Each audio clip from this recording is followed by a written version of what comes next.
पाकिस्तान दुनिया में सबसे बड़ी जंगी लिहाज से एक्टिव सरहद रखने वाला मुल्क है जो कि 3600 किलोमीटर है और बदकिस्मती से पाकिस्तान ही दुनिया का वाहिद मुल्क है जो बैक वक्त 3 खौफनाक जंगी डॉक्ट्राइन्स की ज़िद में है जिनके बारे में बहुत थोड़े लोग जानते हैं।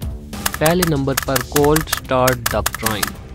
कोल्ड स्टार्ट डॉक्ट्राइन जो इंडियन जंगी हिकमत अमली है जिसके लिए इंडिया की कुल फ़ौज की 7 कमांड में से 6 पाकिस्तानी सरहद पर डिप्लॉयड हो चुकी हैं। ये इंडिया की तकरीबन 80% फ़ौज बनती है और इस डॉक्ट्राइन के लिए इंडियन फ़ौज की मशकें फ़ौजी नकलो हमल के लिए सड़कों, पुलों और रेलवे लाइनों की तमीर और असले के बहुत बड़े बड़े डिपो नहायत तेज़ रफ्तारी से बनाए जा रहे हैं। इस डॉक्ट्राइन के तहत सूबा सिंध में जहां इंडिया को जगराफियाई गहराई हासिल है वो तेज़ी से दाखिल होकर सिंध को पाकिस्तान से काटते हुए बलूचिस्तान में ग्वादर की तरफ बढ़ेगी जहां मुकामी तौर पर उनको सिंध में जस्कम जैसी कौम परस्त जमातों और BLA की मदद हासिल होगी। पाकिस्तान को असल और सबसे बड़ा ख़तरा इसी से है और पाक आर्मी इंडियन फ़ौज की इसी नकलो हरकत को मॉनिटर करते हुए अपनी जवाबी हिकमत अमली तैयार कर रही है। आपने पाकिस्तान आर्मी की अज़्म नौ मशकों के बारे में ज़रूर सुना होगा। ये मशकें हर चंद साल बाद पाकिस्तान ज़रूर करता है। ये इंडिया की कोल्ड स्टार्ट डॉक्ट्राइन का जवाब तैयार किया जा रहा है जिसके तहत पाक आर्मी जरहाना दफ़ा की तैयारी कर रही है। गो कि इस मामले में ताकत का तवाज़ुन बुरी तरह हमारे ख़िलाफ़ है। इंडिया की कम अज़ कम 10 लाख फ़ौज के मुकाबले में हमारी सिर्फ 2 से 2.5 लाख फ़ौज दस्तयाब होगी।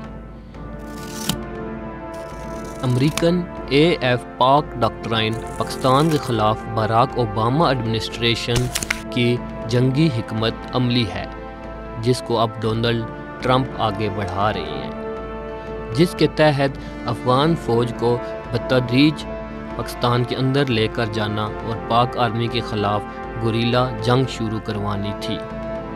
दर हकीकत यही वो डॉक्ट्राइन है जिसके तहत इस वक्त पाकिस्तान की कम अज़ कम 2 लाख फ़ौजी कबायली इलाकों में हालत जंग में हैं और अब तक हम अपने कम अज़ कम 20,000 फ़ौजी गंवा चुके हैं जो पाकिस्तान की इंडिया के साथ लड़ी जाने वाली तीनों जंगों में शहीद होने वालों की मजमूई तादाद से भी ज़्यादा है।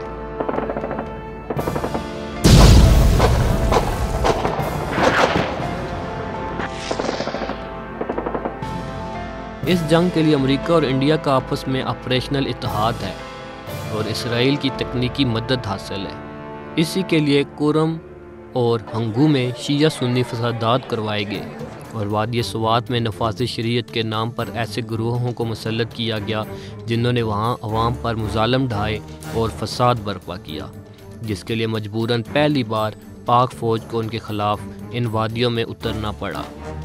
पाक फ़ौज ने अमली तौर पर उनको पीछे धकेल दिया लेकिन नज़रियाती तौर पर अभी भी उनको बहुत सी हलकों की भरपूर हमायत हासिल है, जिसकी वजह से अवाम अपने अफवाज के साथ इस तरह नहीं खड़ी जैसा होना चाहिए। उसकी वजह एक तीसरी जंगी डॉक्ट्राइन है जिसके ज़रिए अमेरिका और उसके इत्तेहादी पाक आर्मी पर हमला आवर हैं। इसको फोर्थ या 5th जनरेशन वार कहा जाता है।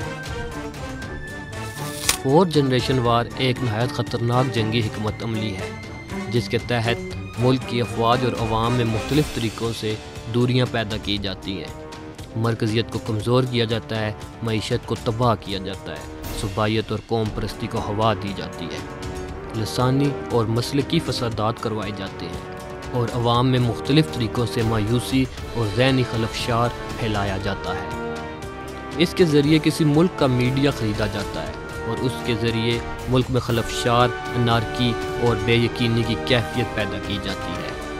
4th जनरेशन वार की मदद से अमेरिका ने पहले यूगोस्लाविया, शाम, इराक और लीबिया का हशर किया। अब इस जंगी हिकमत अमली को पाकिस्तान और शाम पर आजमाया जा रहा है और बदकिस्मती से उन्हें इसमें काफ़ी कामयाबी हासिल हो चुकी है। ख़ासकर शाम मुकम्मल तौर पर तबाह हो चुका है। पाकिस्तान के ख़िलाफ़ 4th जनरेशन वार के लिए भी अमेरिका, इंडिया और इसराइल इत्तेहादी हैं। बराक ओबामा ने कहा था कि वो पाकिस्तानी मीडिया में $50 मिलियन सालाना खर्च करेंगे। आज तक किसी ने ये सवाल नहीं उठाया कि किस मकसद के लिए और किन को ये रकूम अदा की जाएंगी। جبکہ انڈیا کا پاکستان میڈیا پر اثر و رسوخ دیکھا جا سکتا ہے۔